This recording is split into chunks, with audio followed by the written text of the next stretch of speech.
Hey everyone, this is a clip from a recent episode of the Men of Steel podcast where we talk about Superman and Superman adjacent topics. If you enjoy this clip, check out the podcast. You can find it at certainpov.com or wherever you get your shows. So at the end of the movie, when they're like congratulating everyone who fought in the battle against Doomsday and acknowledging that Superman had died and was like the real person doing it all, they're like, and the League, and they cut to Hawkman, and like Hawkman's like the helmet design that they give him makes him look like he's like a bit cross-eyed. Yes.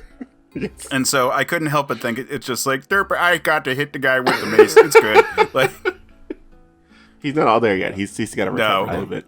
Well, but it's also Hawkman. So is he ever all there? Like, Hawkman's like, I'm so fucking quitting.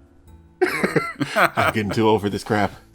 I mean, it's like that's the spot where like a classic leaguer is not a more impressive one than what we got in the comics. Like, you know, in terms of the trade-off of the comics, like Justice League roster that fought Doomsday versus this, Maxima is pretty one-to-one with Wonder Woman here, and Bloodwind is literally Martian Manhunter. So, fine. Like, he's Martian Manhunter going through a bit. Yeah, and like Guy Gardner and Green Lantern, like, or Hal Jordan are like comparable in a fight. You know, like we don't need to really like stress too much about like the power discrepancies of the Sinestro Corps ring versus the Green Lantern Corps ring. But then the rest of them, like, yeah, you got Flash is great, and Cyborg is great, and Batman's there. Probably should have died several times, but like he doesn't because he's Batman. Yeah, exactly. I was like, it's never gonna happen. You know, trade off for like ice and fire, and Booster Gold would have done a lot better than Hawkman in that situation. Yeah. For one thing, his force field would allow him to survive at every point. What? That's crazy. Plus, you know, he was created by one of the guys working on that book, so you'd be like, hey, he's not that harmed. Yeah, also true on that one, which I realized we didn't bring up when we were talking about it. It's like, yeah, Booster Gold is Dan Jurgens' baby, so yeah, like, I'm not gonna let you hurt my himbo child. Yeah, not too bad. Not too bad. Just take his toys away for a little bit. Have Doomsday smash Ted Kord's head in with a car door. That's fine. Yeah, I did like the synergy of using Hawkman's mace with the Flash, like that. I was like, oh yeah, that you would think you would just do that more often. Yeah. Where it's like, here's my cool gimmick weapon, Flash, take it and do it good. If anything, it's like we really don't need Hawkman. We just need his damn mace. Yeah. We're gonna sideline you for a while, but let's borrow your weapon to somebody who can use it better than you. Yeah. So in terms of like the actual like, all right, can this league hold their own? They do a pretty good job of justifying why they can't here. For one thing, this does such a good job of having super fast Doomsday.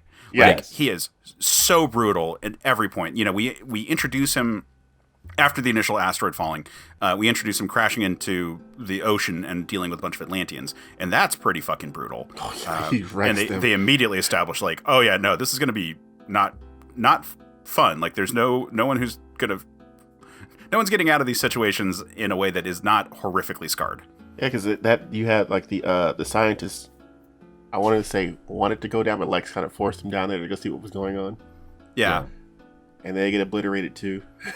Yeah, like the first guy, like Doomsday punches through the super thick glass, crushes his head, and then uses him to then swing the submersible into the ocean floor and fuck it up more. It just starts off gory. Yeah, like I will say, like Doomsday in this movie, he does like he grabs people's head and uses them. Yeah.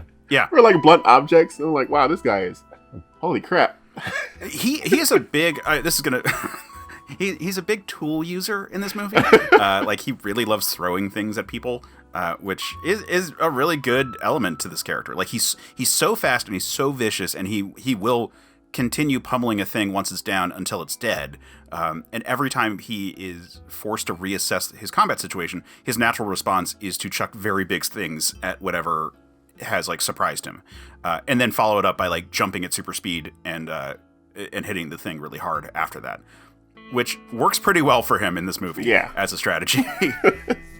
You know, like him taking down the Justice League, I'm like, oh, it's really impressive that it's working as well as it is. And oh, wow, he took out I mean, you know, obviously he takes out Hawkman pretty fast. But then he takes out Green Lantern really quickly, and like Flash barely saves him. And you're like, okay, cool. I am seeing how we're establishing the power curve here. But then, like, once Superman actually comes into the fray and you have a fight, well, really first with Wonder Woman, because we get a little bit of that with Martian Manhunter, but it's mostly that Martian Manhunter is intangible and he's not able to do anything until he's able to force Martian Manhunter to become solid for just long enough to prevent Batman from dying, and then just tosses him immediately into a gas station and it explodes. And then Martian Manhunter lets out this blood-curdling scream. Yeah. Right. He is down for the count. Which is still horrific, even on my rewatches, where it's like, oh. Oh, yeah. It's like, okay, all right, we just took out Green Lantern and Martian Manhunter, and it wasn't a big deal. Yeah. Those are two and Batman heavy is hitters. good at running at this point. He's not doing much. Like another Doomsday movie fight, Batman's smart enough to go, oh, God, I'm screwed. I got to run away. Oh, shit. I got to hide under something. Which is totally fair, dude. I get it. He's taking out gods and demigods. Like, I'm going to hide over here in the corner. This isn't Bane. Where's Doomsday's big pump thing I can throw my battering at?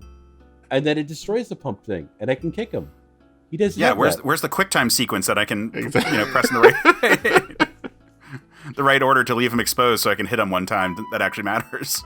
Then I dodge 3 times, and then the QuickTime sequence begins. Yeah, like Doomsday corners Batman. Batman's like, can you at least give me a riddle or something? Here's a riddle. Die. It's not a riddle. Riddle me this, Batman. How fucked are you today? Very. Yeah, but then Superman actually arrives, and it makes sense. The news all of a sudden is picking it up. It's like, okay, cool. All right, duty calls. Let's go deal with this thing.